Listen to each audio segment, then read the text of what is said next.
Prophet ﷺ said that when the believer is placed into their grave and they hear the final footsteps of their family leaving, the punishment comes.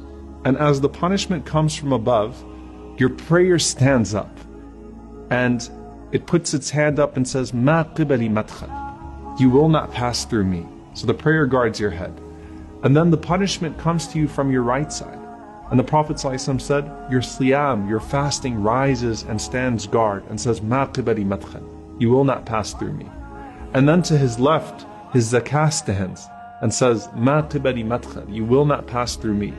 And then at his feet, his sadaqah and sila, his goodness towards his family and then his community, his voluntary charity, his truthfulness, his honesty, all of those things stand guard at the bottom and say, "Ma qibali madkhal." You will not pass through me. And then it's said to him, "Sit up." And he sits up.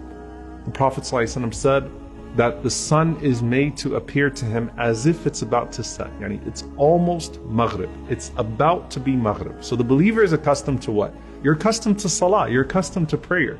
And if you wake up at an odd time, sort of disoriented, the first thing you worry about is, did I miss my prayer? So this person says, "Let me pray." And the angels say, "You'll get to that, but first you have to answer our questions. Man Rabbuk? Who is your Lord? Ma dinuk? What is your religion? Man Nabiyuk? Who is your prophet?" Now the only way you're going to be able to answer who your Lord is if you used to worship Him. And the only way you're going to be able to answer what your religion is if you actually used to practice it. And the only way you're going to be able to answer who your prophet is, sallallahu alaihi wasallam, is if you used to actually follow him. And if you answer right, a voice cries out from the heavens and says, "Sadaqa abdi, my slave has spoken the truth."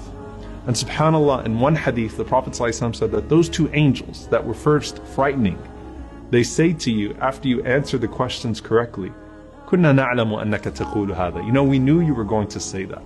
We knew you were going to answer these questions right. And Allah subhanahu wa ta'ala then calls out, supply him with the furnishings from Jannah. Clothe him from the clothes of paradise. Open for him a gate to paradise, so that some of its fragrance comes to him in his grave. And then his grave is expanded for him as far as his eye can see.